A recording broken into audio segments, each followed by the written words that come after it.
Ndio wataka nini tena? Maji. Nipatie. Ndio washe hiyo jack.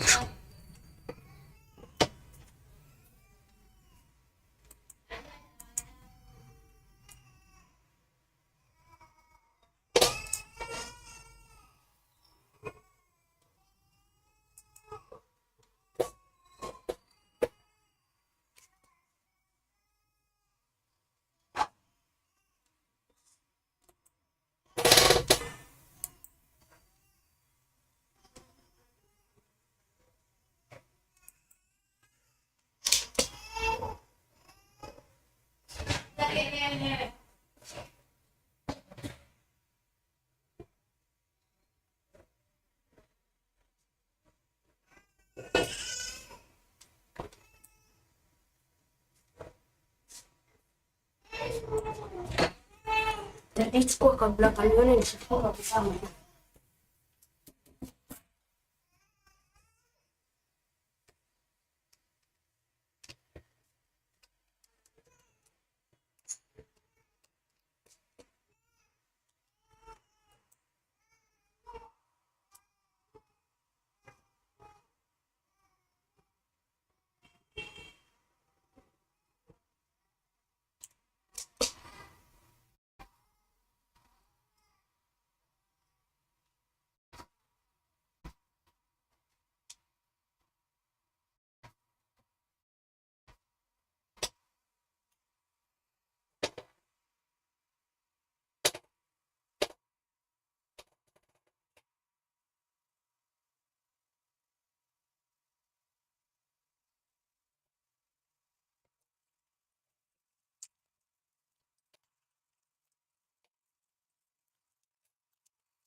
Mic testing 1 2. Can you hear me? Yeah.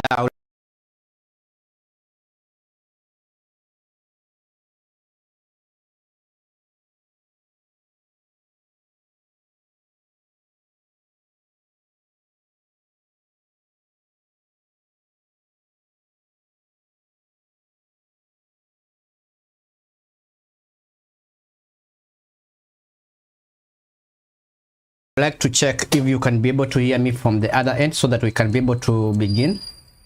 And also I would like you to invite your friends here who are taking HR papers, that's regionals, mathematics 1H.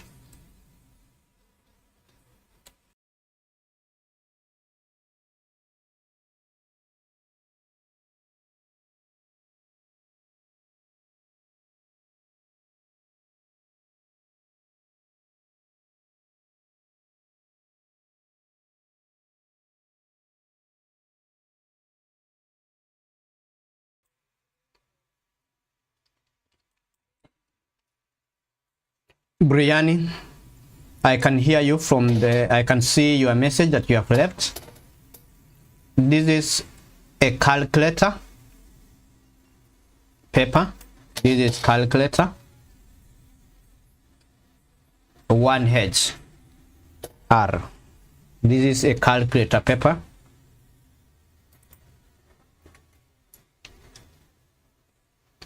This is a calculator paper 1HR.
All right, so we need to begin the live. We need to start working out those questions. And you can see here we are told that the first question, 5 of the cards have numbers written. There are 6 cards. And 5 of the cards have number written 16, 15, 3, 2, 9. And then we are supposed to work out the value of x. Now work out the number that should be written on the last card so that the mean of the 6 numbers will be 11. So the first thing we need to understand is the formula we can be able to use to work out a mean. Mean is usually the sum of all the numbers divided by the number of items you have. And that's why in this particular case we're going to add 15 plus 16 plus 3 plus 2 plus 9 plus x, because I let the last card to be x. Marcus, I believe you can hear me now. If you can hear me, just write in the comment section that you can hear me, Marcus. We can move on. So because the mean is 11, that's why we have this 11 here. Next, we need to put the like terms together so that we can be able to add everything. If you put the like terms together, this is going to reduce to what? This is going to be 45 plus x, and then we shall multiply 6 both sides, and we shall have our answer equivalent to 66.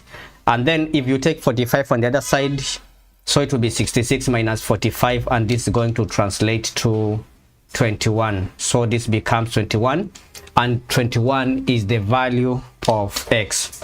Also, we have the question to do with probability. We are told that the table gives information about probability that when the spinner is spun once, it will land on each number. 1 is 2x, 2 is 0.27, 3 is 0.04, 4 is x, and 5 is 0.12. Alexis is going to spin the spinner 400 times. We're supposed to work out the estimate for the number of times the spinner will land on the odd number.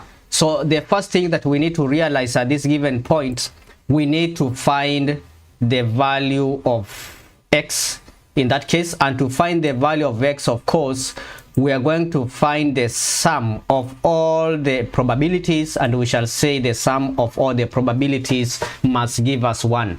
Because anytime you add all the probabilities, you must get the answer what? 1. Now putting the like terms together, we'll be in a good position to find the value of x, because if we add all this, we are going to get our answer equivalent to 0.43. So you take 1 minus 0.43 in that case, and if you work it out, you are going to get your answer, which is equivalent to what?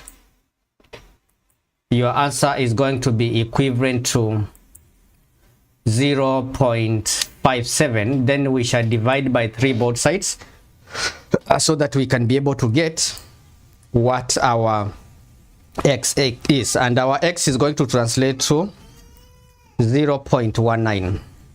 So if this is 0.19, then this is going to be times 2, it will be 0.38, and this is going to be 0.19. But remember, we are supposed to find how many times it's going to land on an odd number.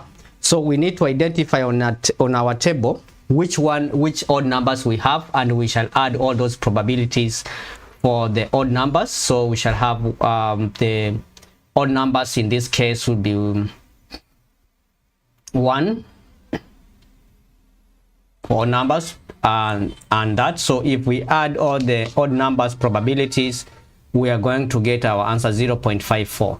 So you shall say 0.54 over 100, 0.54 over 100 times the total number of times that probability was spun, and that's going to translate to what? That's going to translate to 216, and that is exactly what you are supposed to get. And if you are new to ProfLearn YouTube channel, consider subscribing so that anytime I'm going to upload more tutorials, you'll be notified. So at this point of time, I'll expect you guys, you can as well share this live to your friend, encourage them to join our live so that we can be able to discuss more of that. So for those who are going to sit for the exam tomorrow, all the best and good luck, guys. We need to move to the next part, and our next part here, we are told what?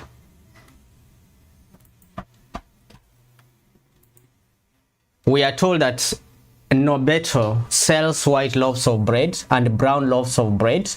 He sells total of 200 loaves of such bread. So, and such that, so we can be able to work out the number of white loaves of bread, number of white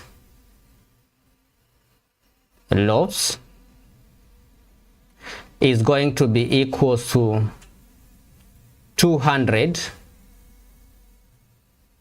times the total ratio. In this case, you can see the total ratio here. The total ratio is going to be equals to 5.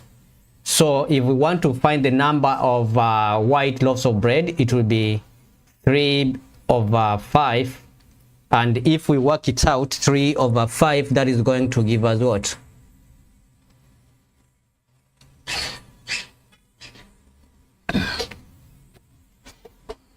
That's going to be 120.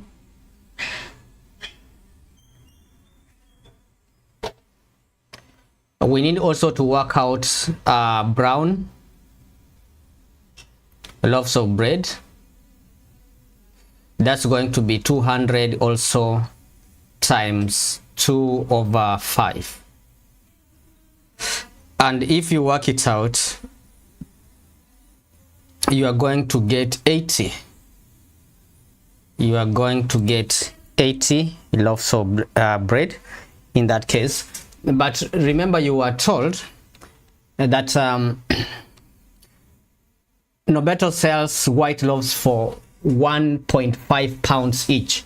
So for total amount for the white loaves, it will be 1.5 times 120, and that is going to give us what? 1.5 times 120. Working it out is going to give us 180 pounds. And also for brown, we are going to have 1.75 times the number of brown breads, loaves of bread, is 80, and that's going to be 1.75 times 80, which becomes in pounds 140. We are also told that 40% of the price of white loaf is profit and 60% is profit for the other case. So if we want to work out profit for white and profit for brown, profit for white is going to be 40 over 100 times 180, and that's going to translate to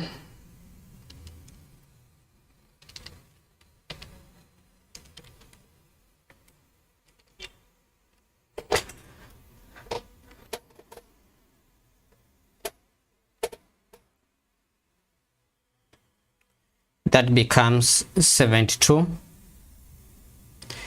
And also we shall talk of profit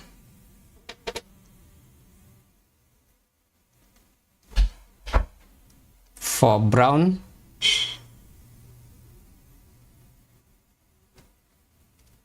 is equals to what? That's going to be 60 over 100 multiplied to 140. If we work out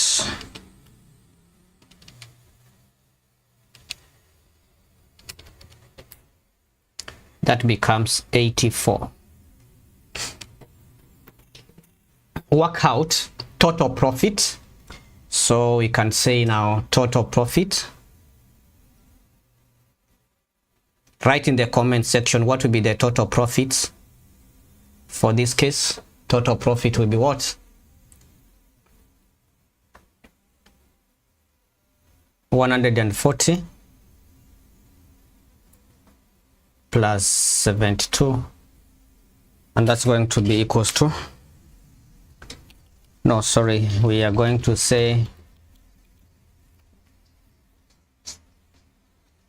72 plus 84,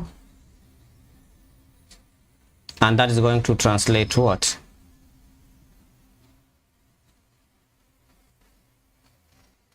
156 as the total profit in this case.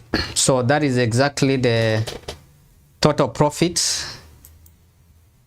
Mr. Lobeto had gotten from selling these loaves of bread. Another question that you need to understand how to work out.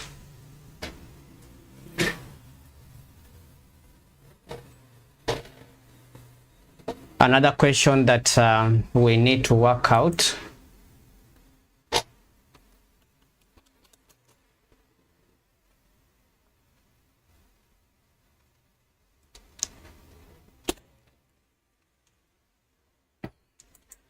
Somebody I can see in the chat section is asking, isn't IGCSE Math over? IGCSE Math over? There are those who are going to see it for IGCSE Math 1H. That is actually for Edexcel. Those who are going to see it for Edexcel, you can be able to comment in the chat section. Today is 14th of May. 15th of May, that's on Thursday, we shall have those guys who will sit for 1H.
All right, so we need to move straight to the next bit. The next part of is to work out. Yeah, the exam that has been done is Cambridge. So for Edexcel guys, the exam that we have just started. So okay, now show that whatever we have here, the left hand side is equal to the right hand side. So we shall start with 2 1/3 divide by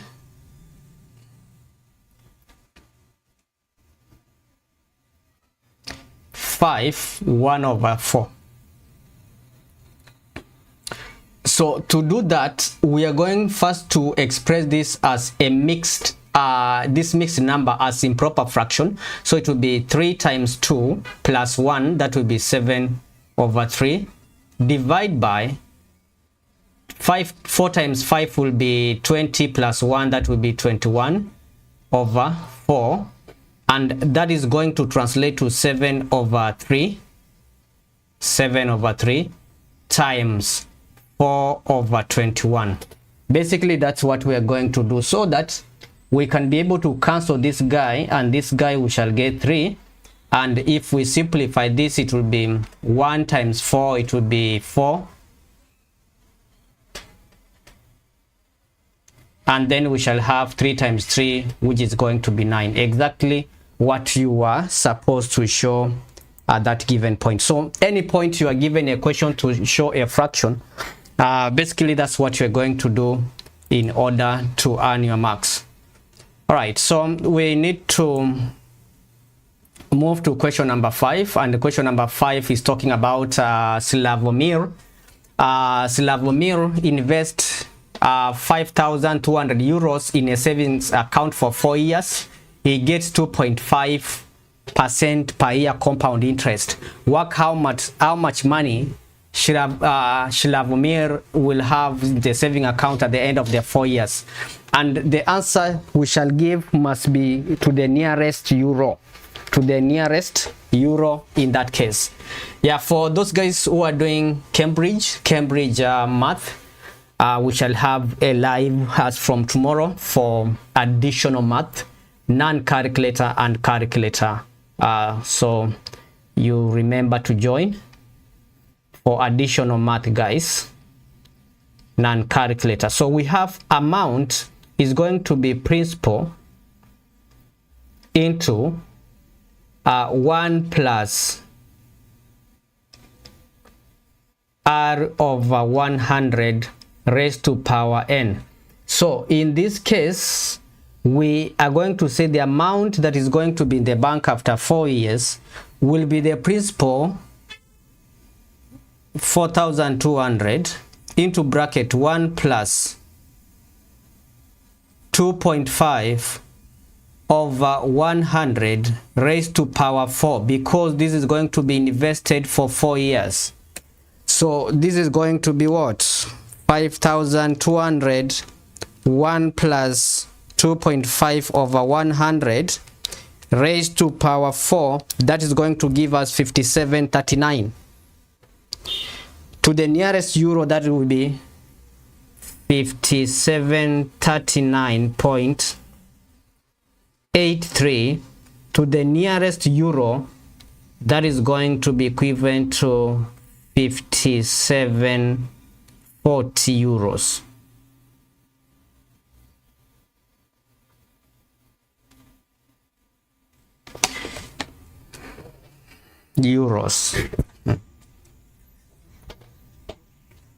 So that's how you work out question to do it. Question to do with compound interest. All right, so in question number 6, question 6, we are supposed to work out the value of h, but we are told the cylinder has a radius of 8 and has the volume of that. So the most important thing that we need to remember here is that volume is equals to pi r squared h. That is the formula for volume of a cylinder, so that we can be able to use this formula there. Now, if the volume is given, so we are going to say pi times the radius, and the radius is 8, isn't it? 8 squared times the height, which we don't know, should be equal to the volume, which is 1208. So if we are finding our h, we are going to make h the subject of the formula. 1208 divide by pi times 64. If you work it out, what does it give you? Write in the comment section. 1208 over pi times 64, which is going to translate to the nearest whole number. Always check whenever you're going to answer your exams, check that the number that you have here is basically the instruction that is provided here, you are following them. Otherwise you'll be losing marks of accuracy. So that will be 6 whole number centimeters. So the height in this case is going to be 6 centimeters. And I just want to do, what I wanted to do is to transfer this part here so that I can make the examiner happy by transferring that concept that I've worked there. And I can be able to move this guy here so that we can be able to proceed to the next question. So guys, I encourage you to support ProfLearn by just joining the live and also leaving a comment and recommend this channel to your other classmates who gonna see it for paper 1H. The density of wood is 1.25 grams per centimeter cubic. Work out the mass. We know that density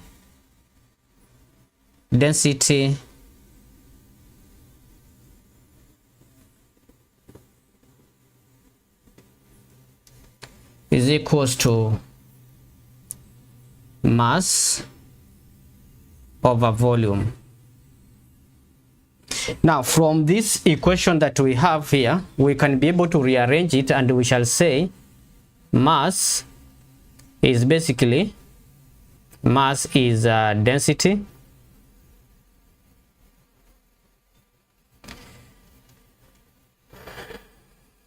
times volume.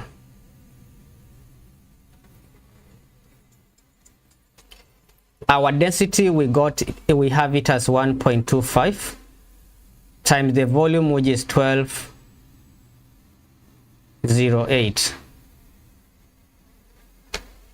which is equivalent to what? 1.12208. If you work it out, you are going to get your answer equivalent to 1510.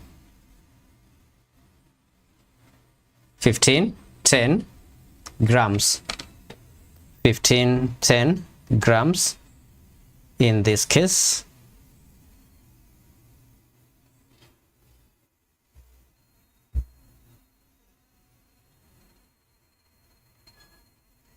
$15.10 but you can see the question is asking you to work out the answer in kilograms, so you have to convert grams to kilograms. So how do you go about it? To be 1510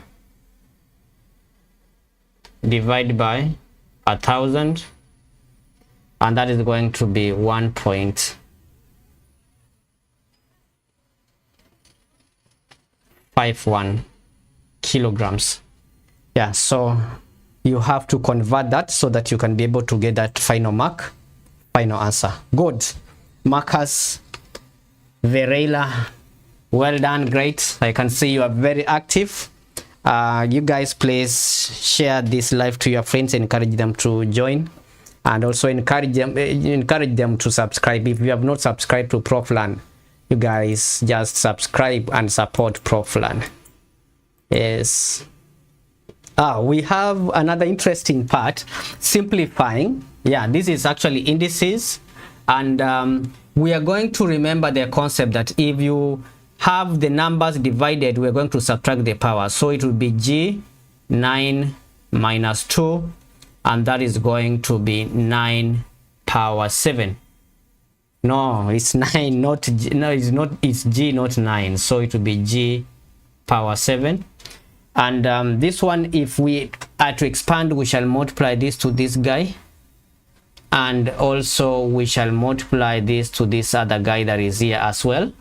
So meaning that our final answer becomes 5k raised to power what? k power 5 plus 20k squared. So this is going to be 5k power 5 plus 20k squared.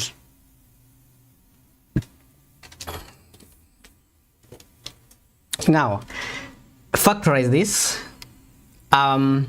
Of course we are going to find two numbers whose sum, the sum of the numbers is equals to -2, and the product of those two numbers is -63. Which numbers are those whose sum is -2 and the product is -63? Can you write in the comment section which numbers are those? Good, Marcus. Marcus, that's great. Yeah, keep on checking. You are ahead of me, you guys. You are very bright. Let's move to the next part.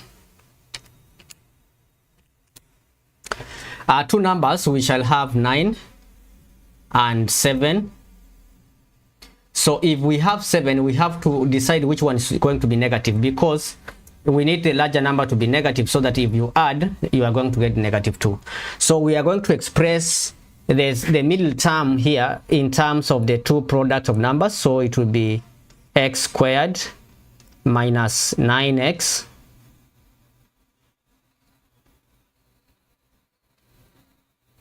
then we shall say plus 7. So that's 7x rather. Then we shall say minus 63. So once you've done that, you are going to group these two guys. You group these together, and then we shall say this is going to be x into x minus 9 plus 7 into x minus 9.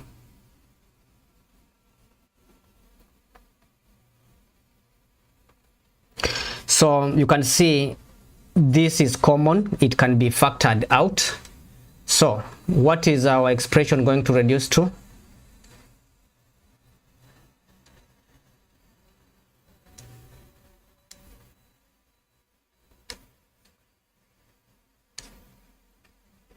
So if we factor out whatever we have here, we are going to have x minus 9. We have factored out. We shall remain in bracket x plus 7 as our final answer. X minus 9 into x plus 7.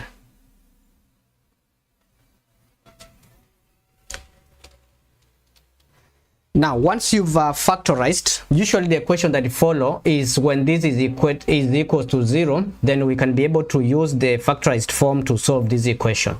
So we are going to say, because we have factorized the same expression, we shall say x minus 9 into x plus 7 should be equals to 0.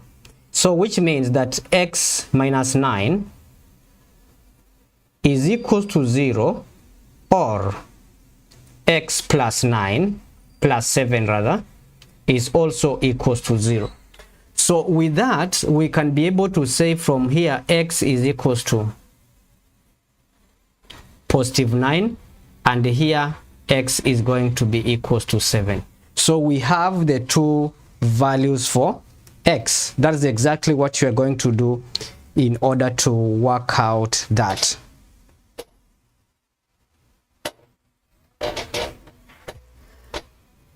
Moving to the next question. The next question is about inequalities, and we are going to just put the like terms together, and the way we can be able to put like terms together when it's an equal sign. So we shall have this, I shall move my 2y on this side and my 12 on the other side.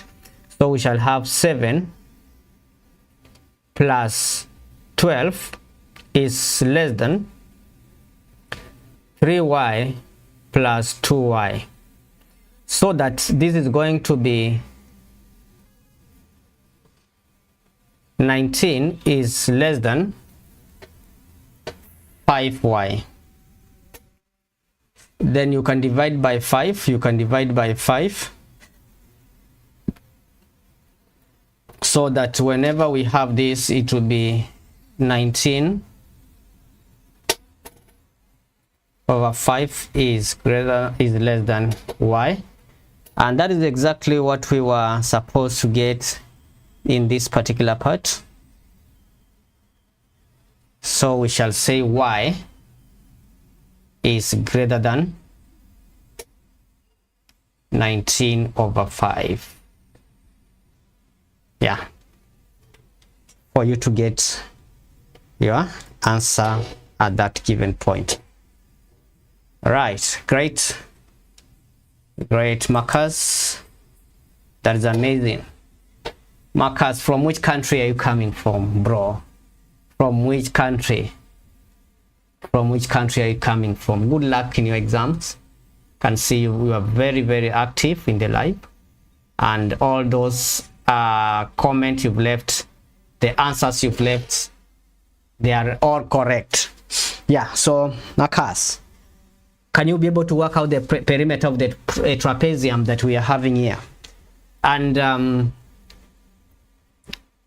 the strategy we're going to use is by understanding that this is 15 and this is a right angle at that point. So which will mean that we have AD, of course, DC, we have it, and the area of the trapezium is 360. Area of a trapezium is 360. So something that we need to remember, area of a trapezium is usually h into a plus b over 2. That is the area of a trapezium.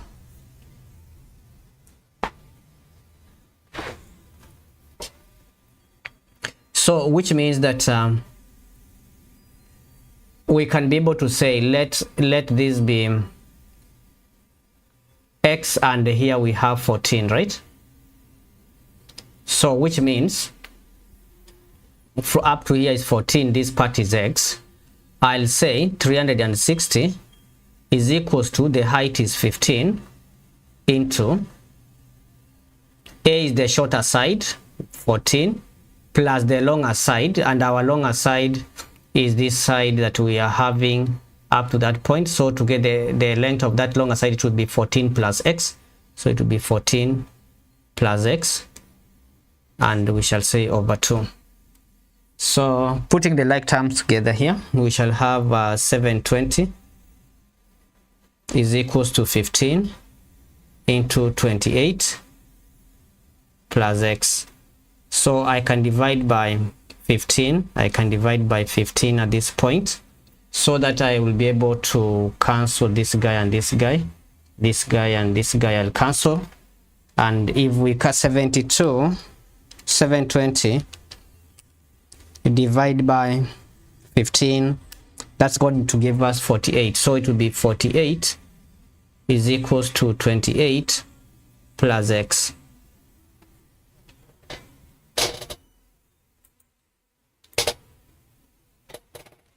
So which means that the value of x in that case is going to be given by, the value of x is given by what? X will be 48 minus 28, and that is going to be 20. But our x was to enable us to know the hypotenuse, so this is 20. So we are finding this hypotenuse, and to find the hypotenuse, it will be y squared is equals to 20 squared plus 15 squared. So y squared is equals to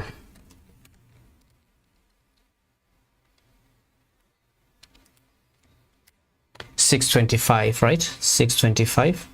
Find the square root both sides. I'm going to check y is going to be 25.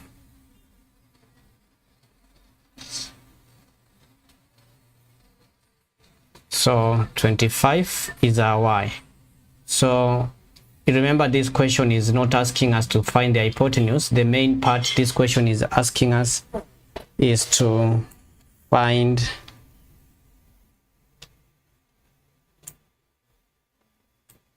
the perimeter. So how will we find the perimeter? How will we find the perimeter in this case?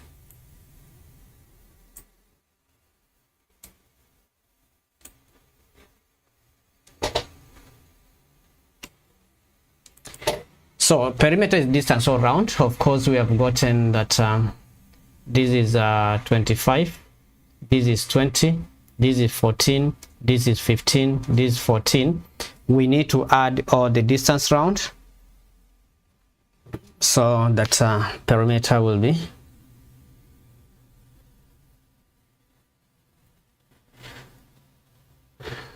perimeter will be 14 plus 15 plus 14 again plus 25, the one that we had gotten. Yeah, is that all? 14, 14, 15, then plus 20. And if you work out, you are going to get your answer as 88. I don't know whether there is another guy who got it. All right, I'm glad it helped. But Marcus, I didn't see the country, and I think you deleted before I saw it, but it's fine. It's fine, no worries. No worries. Yeah, so we have up to that, we have gotten the perimeter being 88. Now let's see the next question. The next question, we are given a line here, and we are supposed to find the equation of L. Equation of L. How do you find the equation of L? We need the gradient. For us to find, we need the gradient. England. All right. Glad. England. I'm glad that I'm having guys from England. You guys, thank you for joining from there. And ensure that you tell your classmate about ProfLearn. ProfLearn is from Kenya, country Kenya. I don't know whether you've ever heard of a country called Kenya. All right, Kenya is in Africa. That is East Africa. Right. Now we need to find the gradient, and the gradient is y2 minus y1 over x2 minus x1, and that is going to be equivalent to, for instance, I can decide and select a coordinate. Let me select this coordinate here. This coordinate, I can call it 0, 1. And I'll select another coordinate here. I'll call it 2, 0. And I can assign which one, this one to be x1, and this to be y1, and this to be x2, and this to be y2, so that I can be able to use it in order to work out the gradient. So in that case, this will be 0 minus 1 over 2 minus 0. So you can see the gradient is going to be equals to negative 1 over 2. That's the gradient. Then in order to state that equation, we also need the y-intercept. And the y-intercept, from the graph, we can see the graph is cutting the y-axis at this point, which is 1. So we can therefore say the equation of the line becomes y is equals to minus 1 over 2 x plus 1 as the equation of this line L.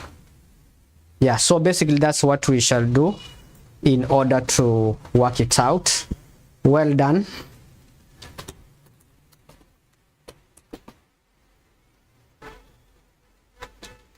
Marcus. Well done, Marcus.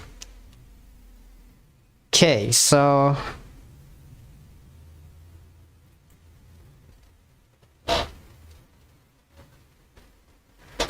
number 10 is talking about number of goals scored by hockey team in 11 games. Work out the interquartile range.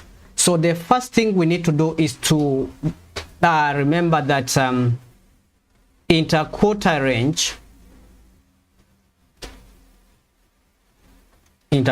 range is equals to upper quartile minus lower quartile. That is the formula for interquartile range. Now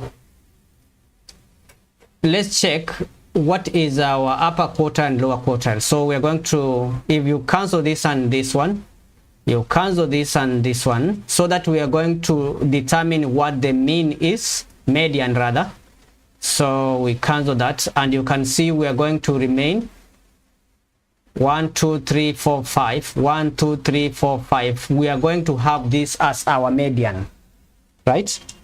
Also on this other end, we are going to have this at the middle of this upper set, and now that is going to be our upper quartile. And this part that we have here is the lower set of the data, and this one is going to be our lower quartile.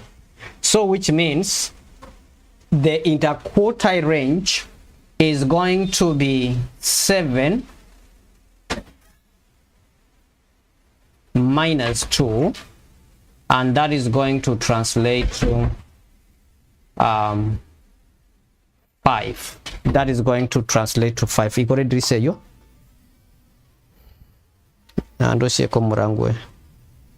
That's going to translate to 5. So that is how you do it. And when they ask you about the range is the largest minus the lowest part of the data.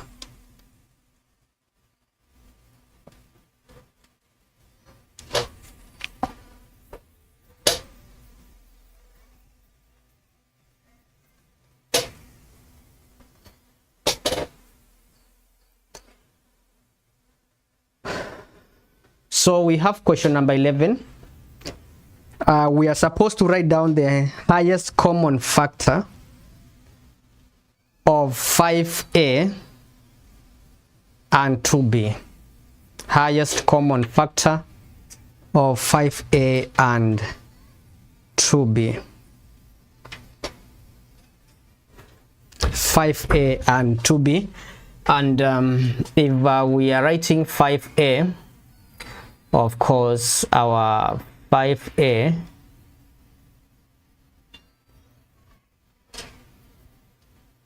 is going to be written as 2 raised to power 5 times 5 raised to power 2 times 7 raised to power 2. I've said 5 raised to power 2 because we are having 5a. So since this was just a and we have introduced the 5, we must introduce it on the other side. So also 2b is going to be what? 2 raised to power 4. And 4 because we are going to introduce these 2 on this side, so that 2 times 2 raised to power 3 becomes 4 times 5 raised to power 3 times 7 raised to power 4.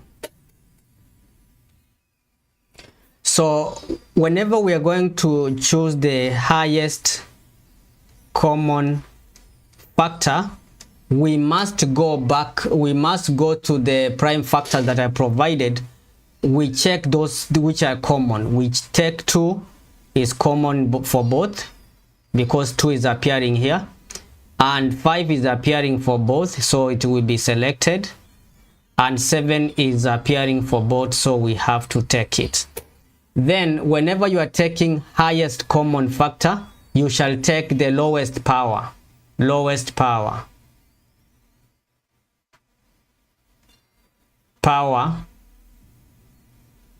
of the common factors. So in this case we shall take 2 power 4. For 5 we'll take 5 power 2, and for 7 we shall take 7 power 2, and that now becomes the answer as a product of prime factors, Yeah, so that is it. That's what you are supposed to do in a question like that. Yeah, in a question like that, that's what you are supposed to do. Guys, please, if you are in this live, just leave a comment right in the chat section whether you are getting value from this video. Just if we are on track, you can just write in the comment section, we are on track of our revision. Yes, that's what I want you to just write in the comment section. Just write in the comment section, we are on track. If we are on track, write, we are on track. Aaron, hi, how are you? Welcome to our live, Aaron. Glad to see you there. We are on track, Aaron. I can see Aaron has said we are on track. Guys, let me see if we are on track. Just write in the comment section that we are on track if we are, and if we are not on track, I can know. If we are not on track, I'll do more so that we can be able to be on track, right? Just write in the comment section if we are on track, and if we are not on track, right there, we are not on track, so that we can be able to know. Aaron, welcome. I'm glad that you've left. Yes, we have Lord Edad Stack. Isa, any video that you might do for physics unit 3 IAL. Yes, that one will be coming. Aaron, that will be coming. I'll be doing unit 3 masterclass to ensure that you understand how to go about that. I'll do that over this weekend. Before you just do that exam, have to do that. Yes, for the love of physics. Yes, Lord, are you on track?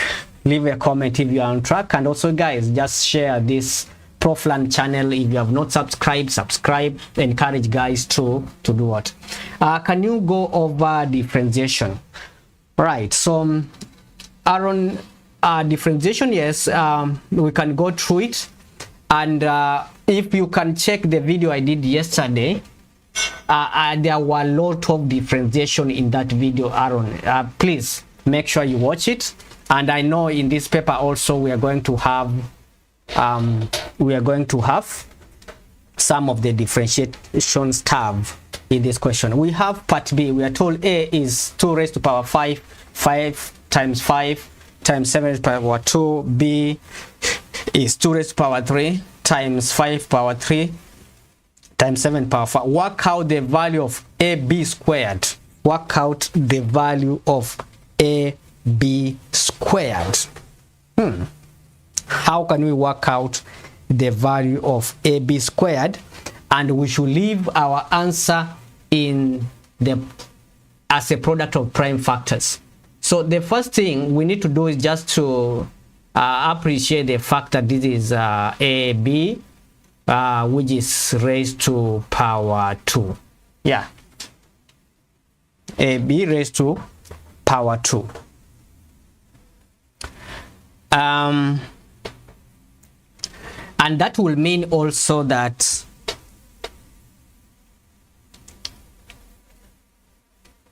this can be written as A squared times B squared, isn't it? That's what it means. So which could mean to us that 2 raised to power 5 times 5 times 7 squared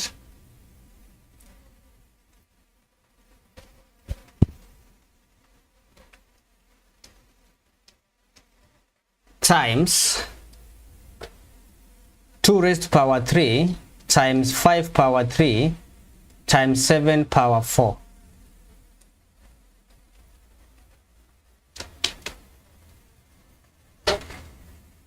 So if you're going to multiply this squared, it means this number is going to repeat itself twice again. So 2 will appear, so that will be 2 raised to power 10 times 5 raised to power 2 times 7 raised to power 4 times, now we are in the second part for B. If we are going to square this also, we are going to have 2 raised to power 3, so it becomes 2 raised to power 6 times 5 raised to power 6 times 7 raised to power 8. Yeah, again you can now see we have this and this. We translate to, what will it become? This 2 raised to power 10 times 2 raised to power 6, we add the powers, so this basically going to be 2 raised to power 16 times 5 raised to power 8 times 7 raised to power 12. So basically that's what our expression going to reduce to, and you need to copy that and transfer it to this other end, so that we can be able to make the examiner happy that we got our answer here as 2 raised to power 16 times 5 raised to power 8 times 7 raised to power 12. Let me check in the comment section if there are those guys who did it quickly and using maybe an easier method than me. All right, so please can you go over the last 10, so more difficult question. These questions are quite easy. Yeah, so eventually we are going to go through all those questions, and if the live ends, if this live ends before we finish, definitely this video will come up, a complete version of this paper, so that you can be able to go through everything. Yeah, so no worries. Eventually you are going to see the last questions, so which means that if I end the live before doing those questions markers, I will upload now the entire paper, so that you can be able to check the last questions. I believe that's okay, Marcus. Is that okay? All right, we have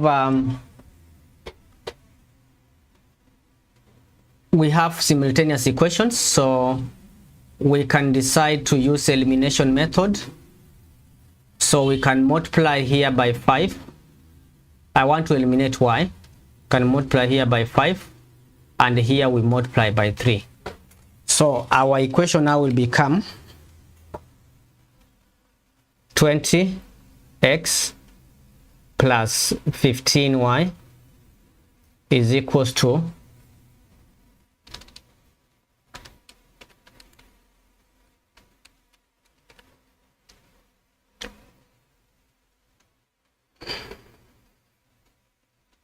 48, and this is going to be 18x plus 15y, 3 times 16.8, which is 50.4. And if we subtract the two equations, this will be 0, and this will be 2x, and this is going to translate to 48.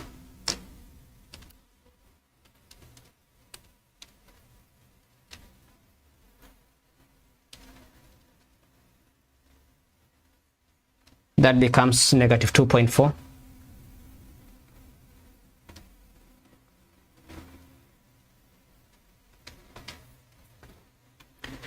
and of course this becomes x is equals to negative 1.2.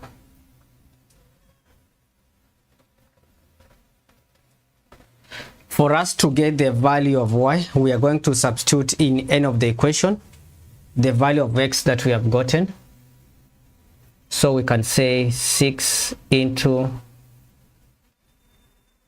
negative 1.2 plus 5y is equals to 16.8. So it will be 5y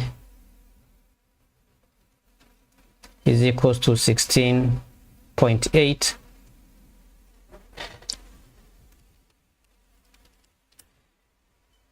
plus 7.2, because it was a negative sign, so it will be a positive.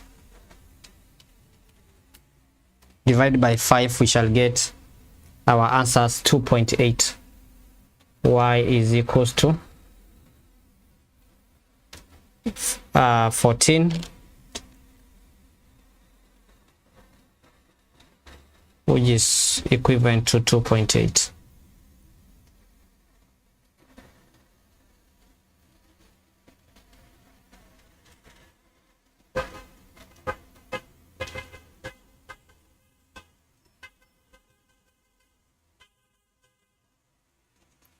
Yeah, I need to check this part, yeah, whether that is okay, because we were having 16.8. I think, yeah, it should be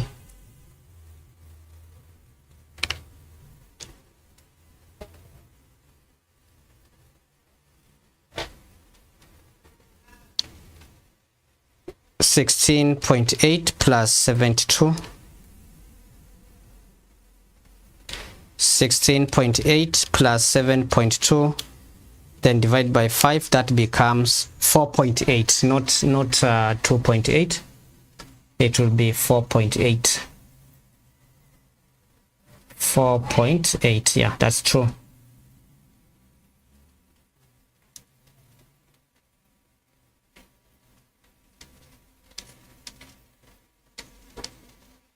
Y is 4.8. So simultaneous equations, even if they bring now those which have quadratic inequalities, quadratic equation, also you need to remember that. Hi sir, this is 2024 May June, by the way. Yes, Annie. Hi Annie, this is 2024 May June. That's true. That's this 2024 May June paper. Yeah. Honey, thank you for joining. Please share this channel to your friends. Encourage them to join ProfLearn.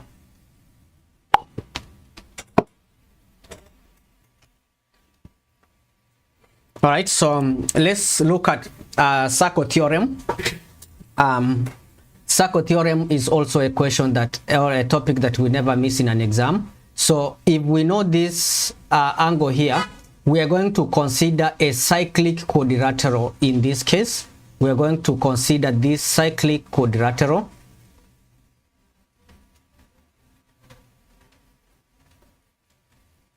Yeah, so we shall consider this cyclic quadrilateral here, so that we can be able to say opposite side angles of a cyclic quadrilateral add up to what? 180. So if we know this angle 128, we can know angle A. Angle A is going to be equals to 180 minus 128. Angle 80 minus 128. Because opposite angles of a cyclic quadrilateral add up to 180. So this is 52 degrees.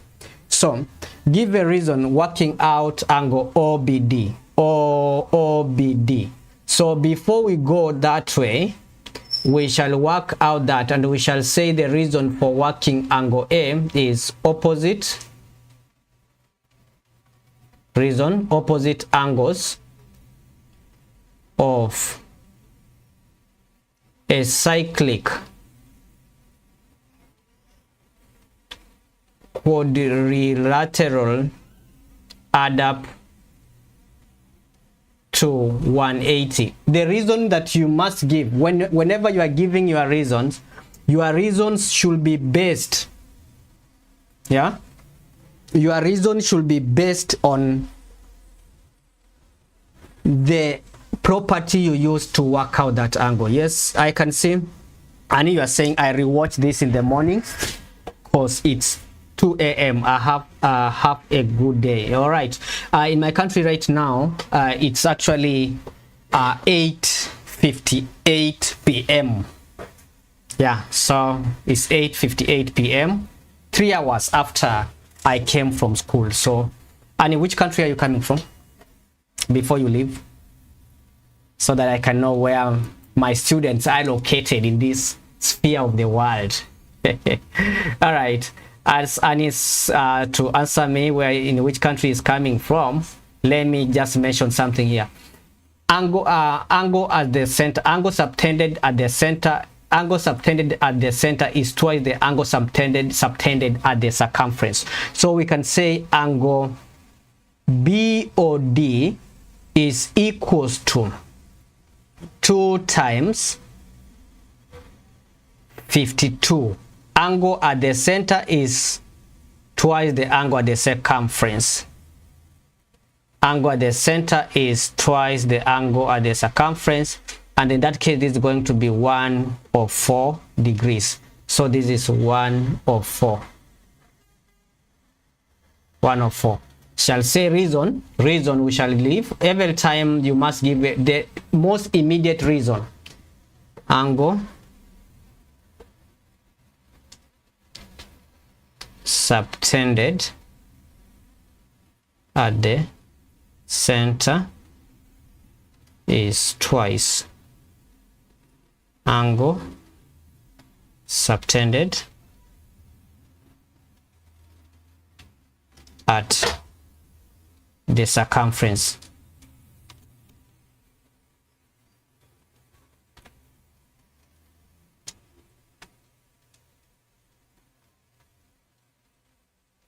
At the circumference.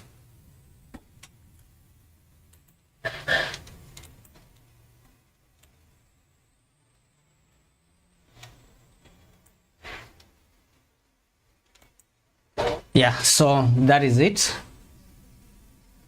Already we have this. Now I want us to draw a line from B to D. We shall draw a line from B to D. We use a straight line. Shall draw a line like that. B to D, like that.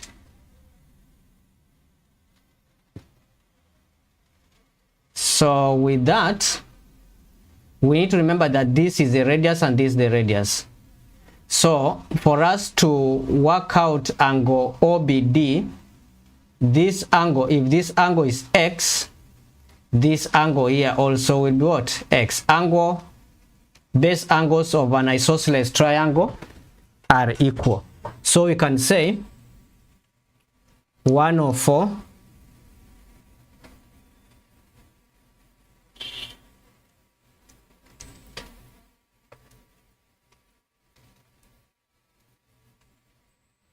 104 plus 2x is equals to 180. So this is going to be equivalent to what? This is going to be 2x is equals to 180 minus 104. So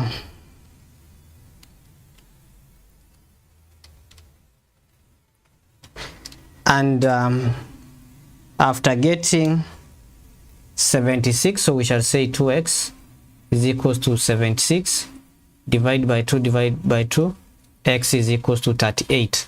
So which means the angle we are looking for is 38.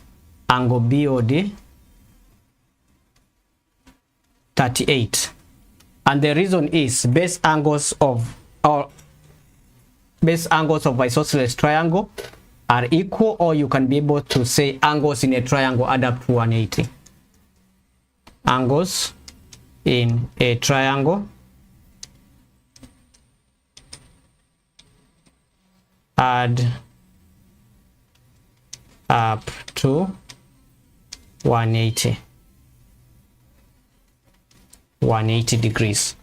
Yeah, so angles in a triangle add up to 180 degrees. So angle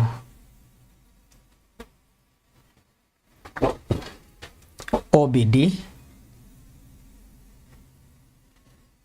in this case is 38 degrees. OBD is 38 degrees. And that's what we were supposed to write at that given point. Expand and simplify. Expand and simplify. So this is going to be 3x into 2 minus x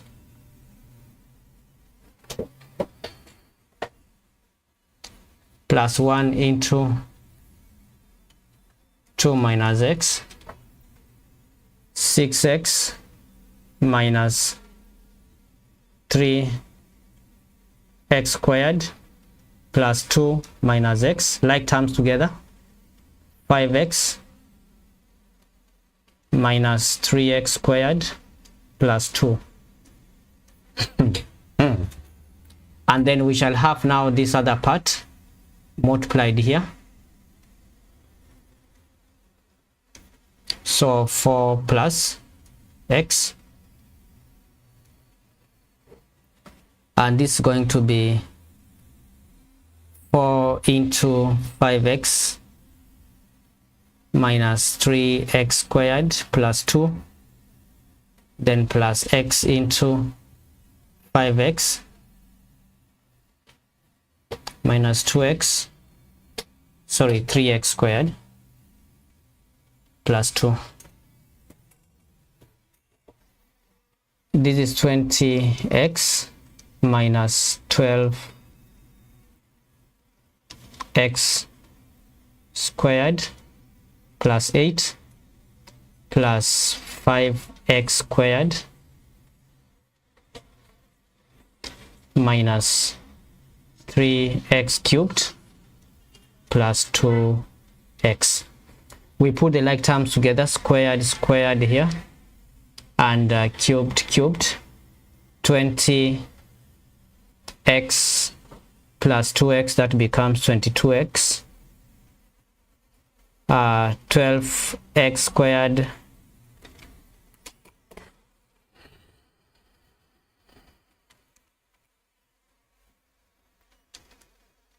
that's minus 7x squared, yeah, and then minus 3x cubed, then plus 8. Yeah, so I believe we've not made any mistake when we are opening the bracket there. So we shall have our final answer written as minus 3x cubed minus 7x squared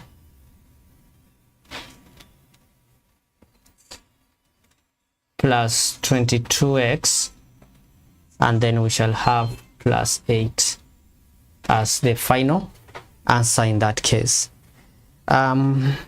Whenever you are working out a question like this which has a negative number, it means you find the reciprocal of whatever that is inside the bracket. So we shall have a raised to power 9, a raised to power 9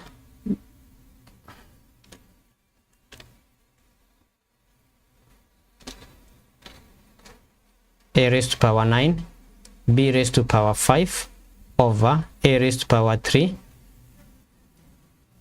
b raised to power 1 over 2. Now it becomes a positive because we have found the reciprocal of what's inside the brackets. Then I'll simplify this.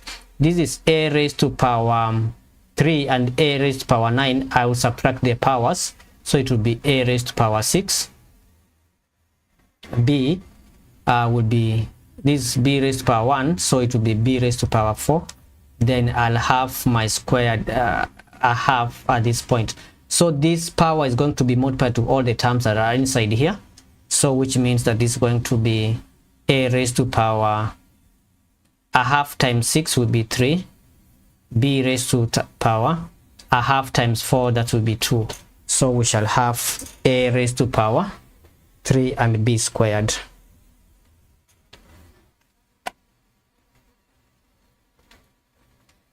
A power 3, b raised to power 2.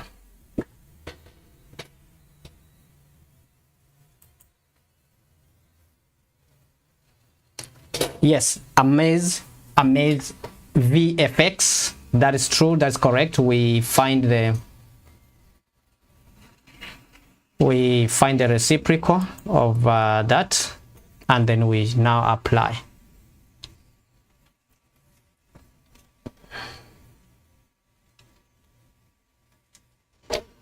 Now work out the length of EF,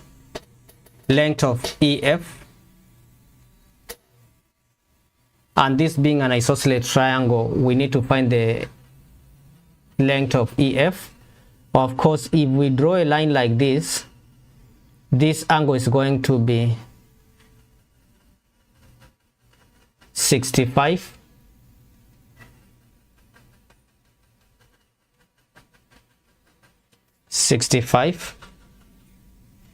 And just before that, we were told the area is 74. Okay. Even without using that, we can say area is equals to a half AB sine theta. We can use that method, but our A and B will be the two sides that are forming that angle 130. Yeah.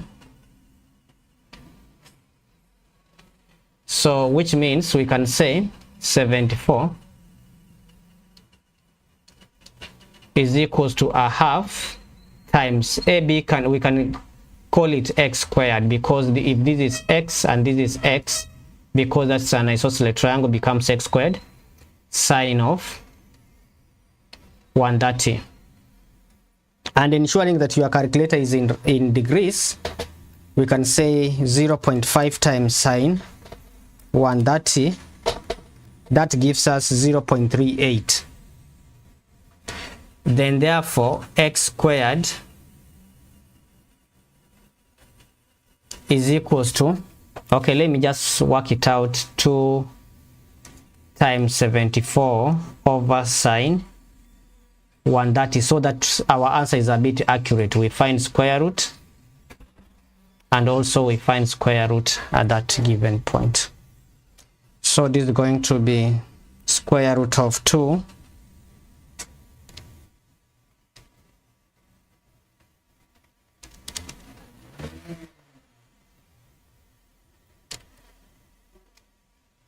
13.9. So the answer becomes 13.9. Correct to our main significant figures.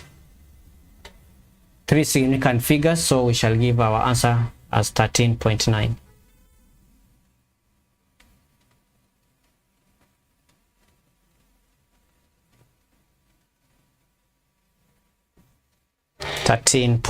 centimeters.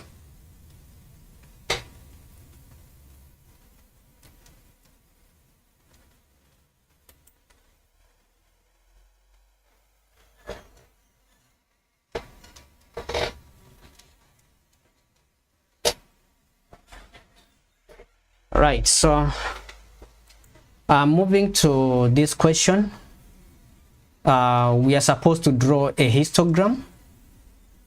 And for you to draw the histogram, remember you need to know the frequency density. So we need a column for frequency density in this case. Here we need the frequency density.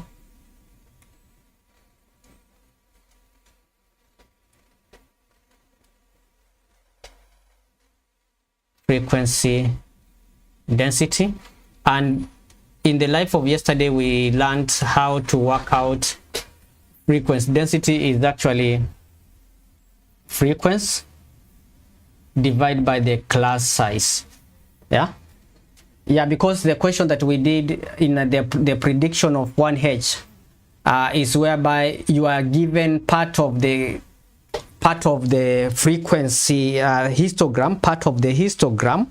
You are supposed to fill in some missing part of the table, and also you're supposed to complete part of the histogram on the graph. So if you didn't watch that part, kindly go and check the video I uploaded yesterday, so that you prepare in the true kind of questions, because either they can give you that information and then they'll expect you to fill in some information for the table, and also there's some part in the histogram which you will be expected to complete. Yeah, so I can see amaze FVFX, frequency over class width. Oh yes, that's correct. That's correct. Yeah, that's correct. Amaze, which country are you coming from? I come from Kenya. Right now is 21:13. So, but we are still on, to ensure that we are on track. Guys, if you are on track, if we are on track, write in the comment section, we are on track.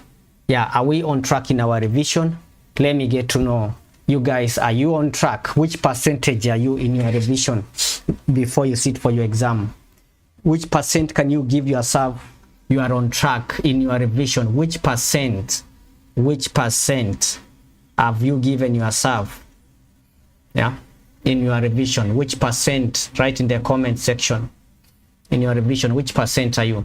So the class width here, as Meza said, is going to be, the class width here is actually 2, the class width here is 3, the class width here is 5, the class width here is 10, the class width here is 15. The class width, those are the class widths I've written there.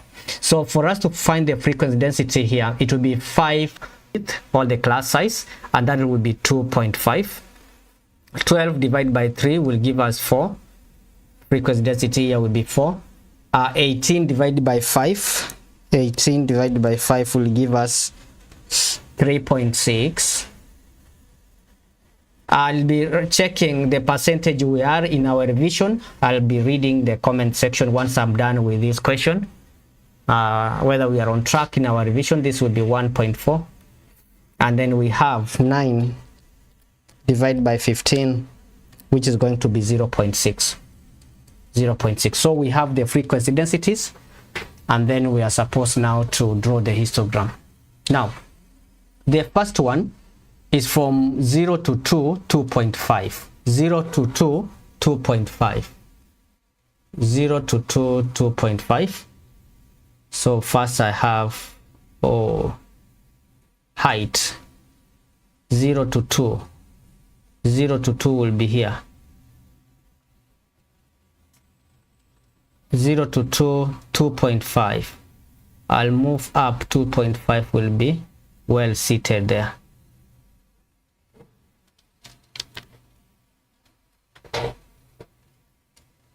This guy is misbehaving. I need to go and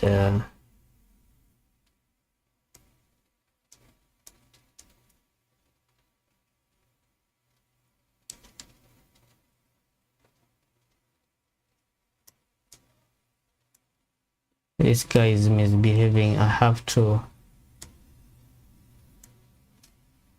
0 to 2 is up to that. We move up to 2.5. This guy will be there. The next one is what? 2 to 5. Frequency density is 4. 2 to 5. 2 to 5. 2 to 5. Oh, 2 to 5.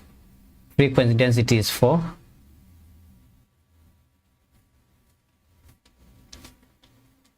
Why is this guy misbehaving? I thought I'm drawing it nicely. 2 to 5 will be there. Yeah, so for 2 to 5 is that, so which means that we can move to the next one.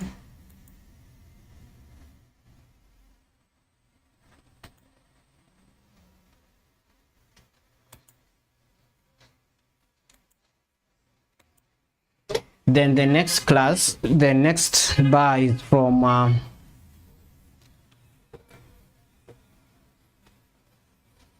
5 to 10, 3.6. 5 to 10, 3.6. 5 to 10. 5 to 10, 3.6. 3.6. 3.5 is this. 3.6 will be here. Yeah, so that will be the case.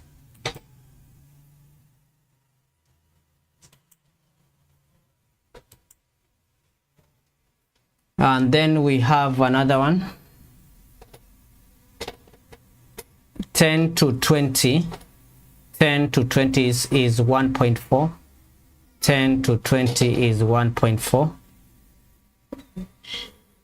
10 to 20, 1.5 is here. 1.4 will be at this point. Yeah, so we shall have that one there.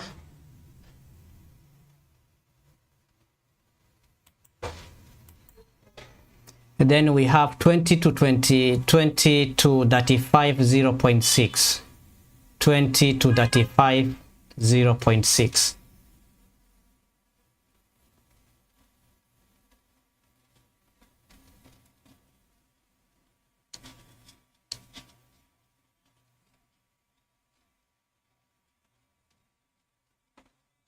I think this moved.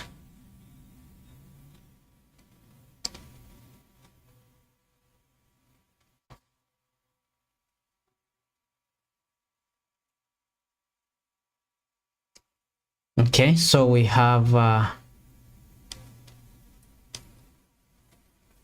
20 to that 25. I'm about to check the progress we are in. 20 to 35 is 0.6. So 20, we shall move to 35, 0.6. This 0.5, then 0.6 will be at this given point. Yeah, so that is how the histogram is going to look like. That's our histogram for this particular data. So now let me check the progress. Amaze, I can see you are saying 80%. That's a good progress. Yeah, you need to move and speed up so that we can be able to get that grade 9. That grade 9. Great. Yeah, so we also have question number 17. And question number 17, we are supposed to find the value of x.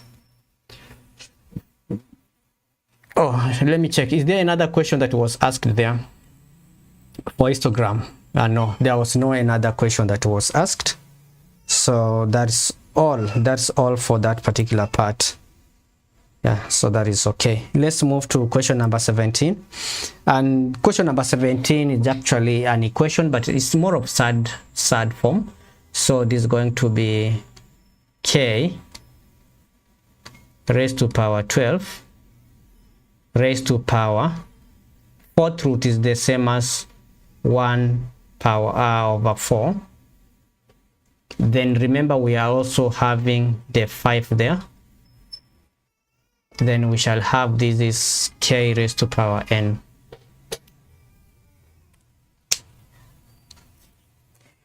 Now this times 12 times 1 over 4, this is going to be k raised to power 3.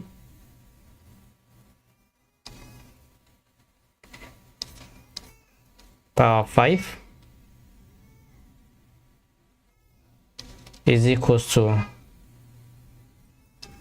k raised to power n, which implies that this can be written as k raised to power 15 is equals to k raised to power n. Now, since the bases are the same, then we can equate the powers, and our n is equals to 15. That's what we are supposed to do in that particular question.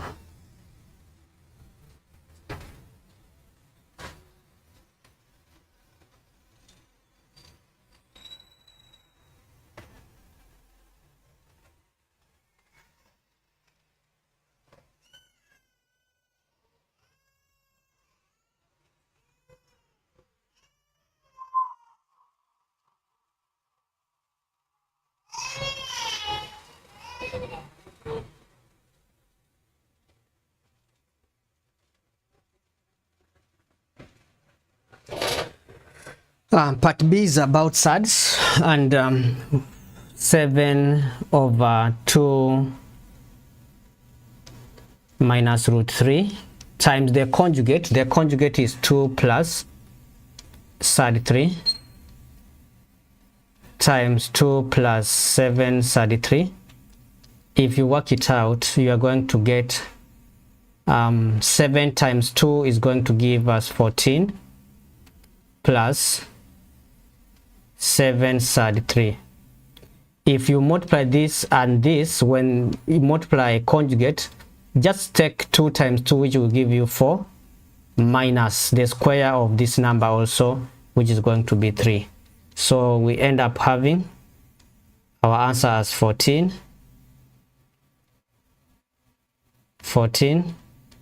plus 7 root 3 as the final answer in that case. But if you look at this question, it's C, so we cannot leave it in this format. So we are going to say 7 squared. Which number do you find a square to give you 7 is 49. So we can say this is this can be written as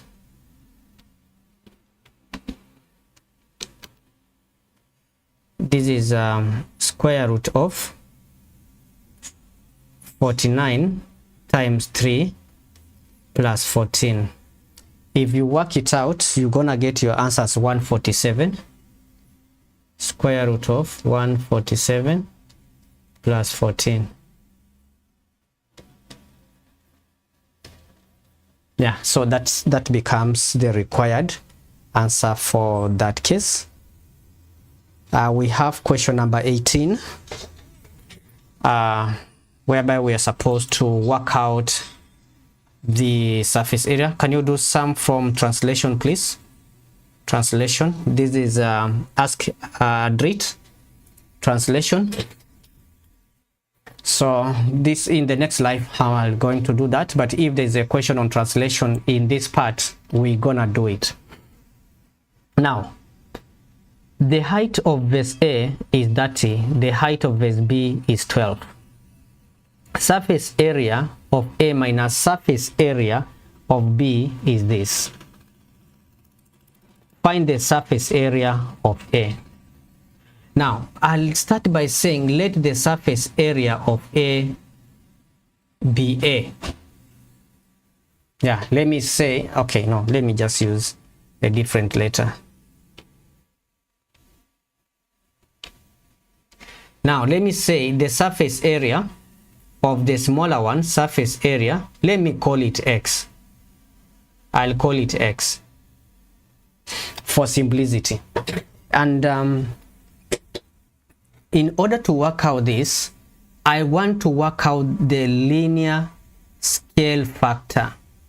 Linear scale factor is going to be the height of A over the height of B, and that is going to be 30 over 12. If you work it out, the linear scale factor is going to be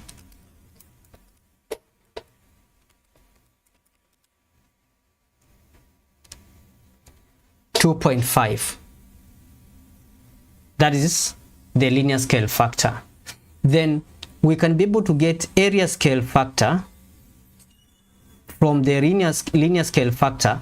which is going to be linear scale factor squared.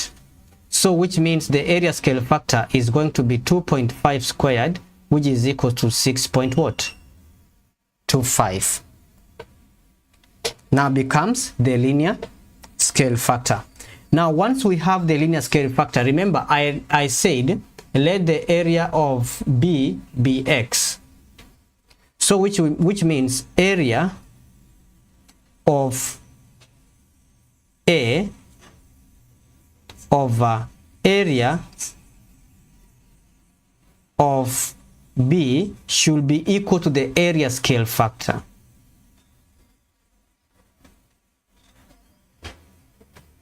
Are we together? So we say that area of A over area of B. Our area of B is x, which I let there, is equals to 6.25. So which means area of A is going to be 0.625. Area A is going to be 6.25x.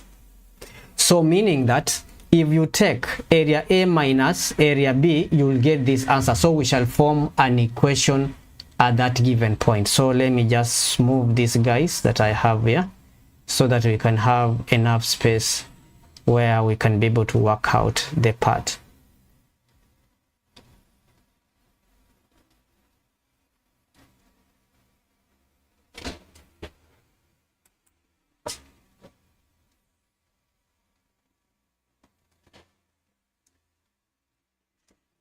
So area B, we have it x, area A is 6.25x. So therefore we are going to say 6.25x minus x is equals to 178.5. So which is going to be 5.25 is equals to 178.5 divided by 5.25 divided by 5.25. Our x will be equals to what?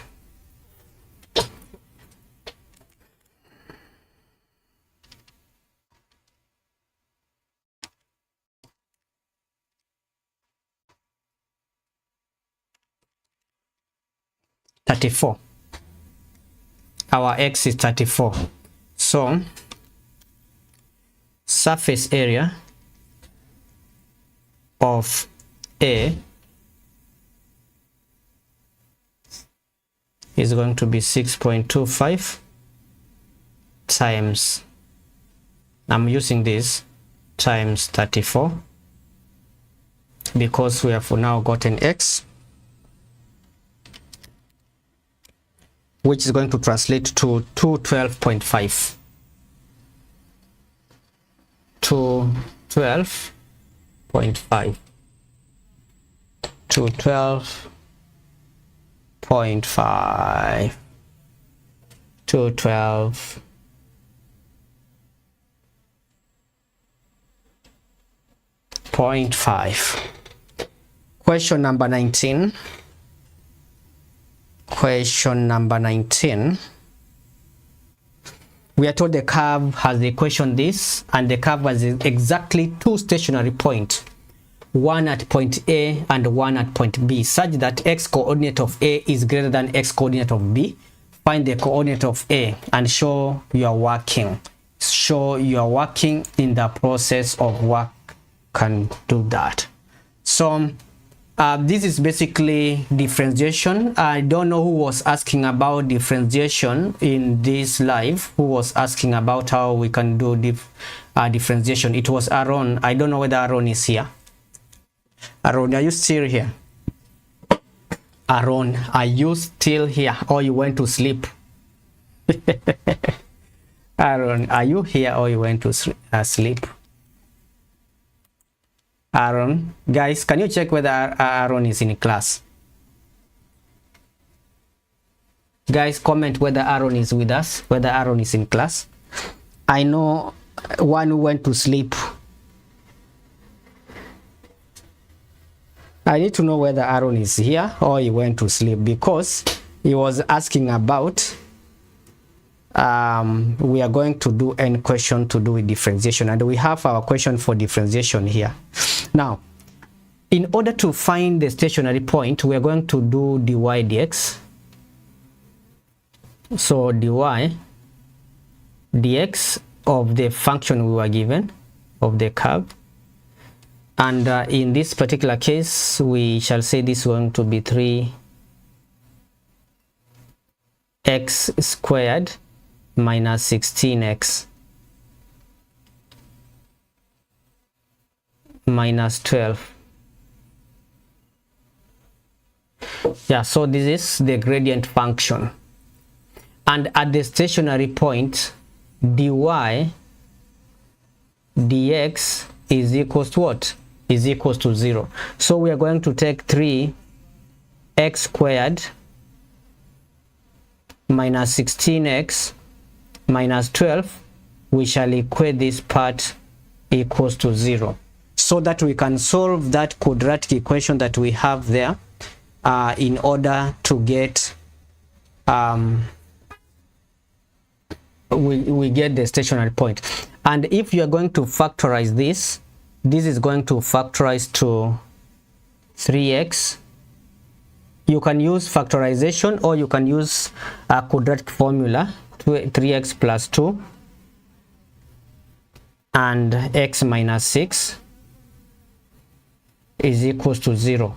So which means if we are to work out this, our x is going to be equals to negative 2 over 3, or x is equals to 6. But we were told the coordinate of x point A is greater than that of B. So if we are to find the coordinate of point A, find the coordinate of point A. So meaning that for A, which coordinate is going to be that? For A, what's the value of x for A? Our A coordinate is going to be our x for A, because A is greater than B, is going to be 6. So we need to know the value of y, and to get the value of y we shall substitute the value of x in into. So this is going to be y is equals to not that, but 6 cubed minus 8 into 6 squared minus 12 into 6 plus 5. So if you put that in your calculator, you are going to get the value of y being equals to negative 139. So this coordinate is going to be negative 139 at this point. 139 at that point. So we can say this is 6 negative 139.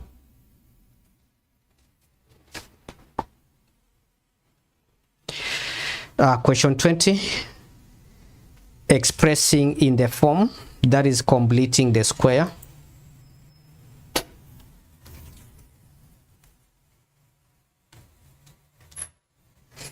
Completing the square.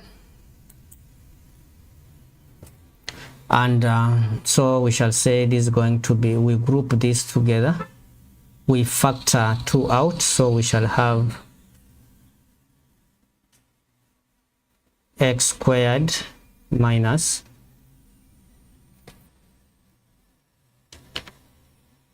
(11 over 2)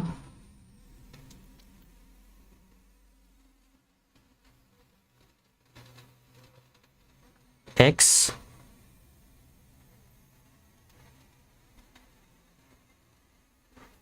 plus 9 in order to work out that.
So which means that we can now decide and complete the square whatever that we are having inside the bracket. So we shall have 2 into x minus 11 over 4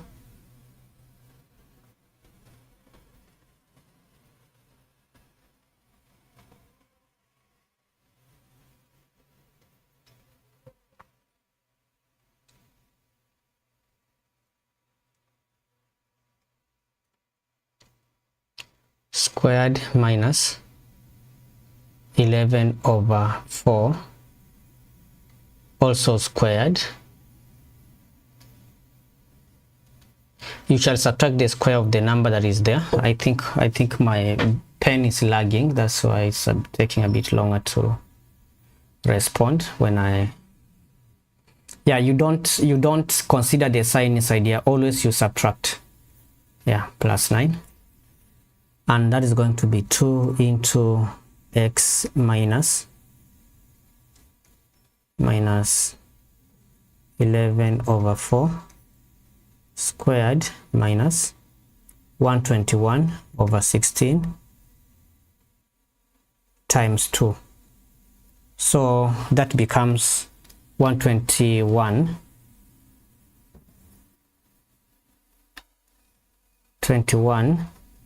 over 8, because this 2 is going to be multiplied by that answer you get. Then we shall say now plus 9.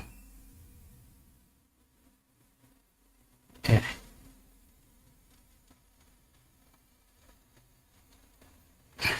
All right, so if we simplify that part, we shall have negative 121 over 8 plus 9, which will become negative 49 over 8. So we shall have 2 into x minus 11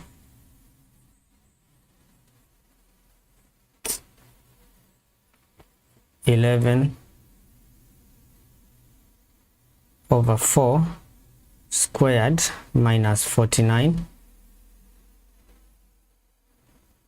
over 8. That's what our answer should be after working it out. Now the curve as in this equation,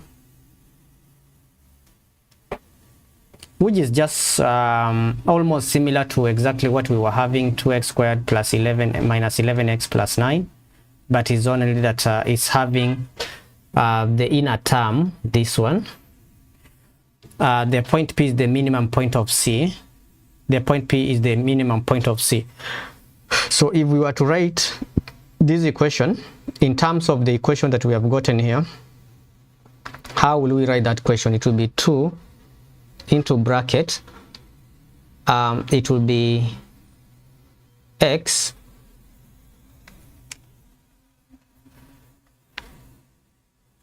minus 3 minus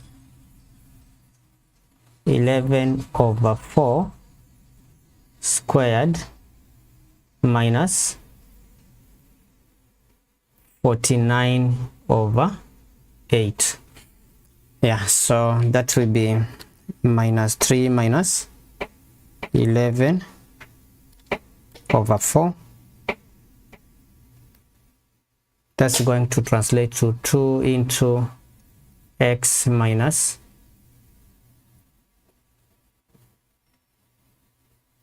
minus 23 over 4.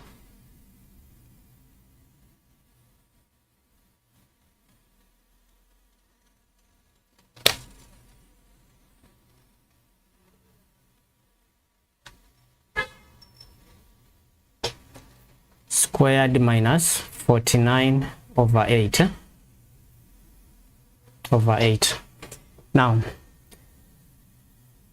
the minimum point, you always take this as the x coordinate.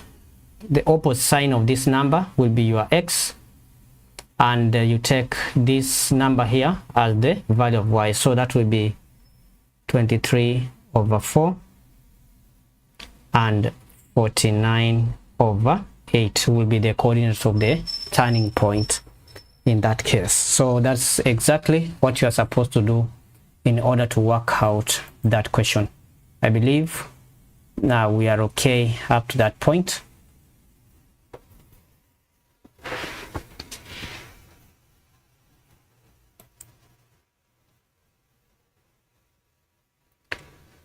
We have question 21, and we are remaining with up to question number 23. So this one we shall complete them in the next live. See you guys. See you. Have a good night. Have a good day from wherever you are.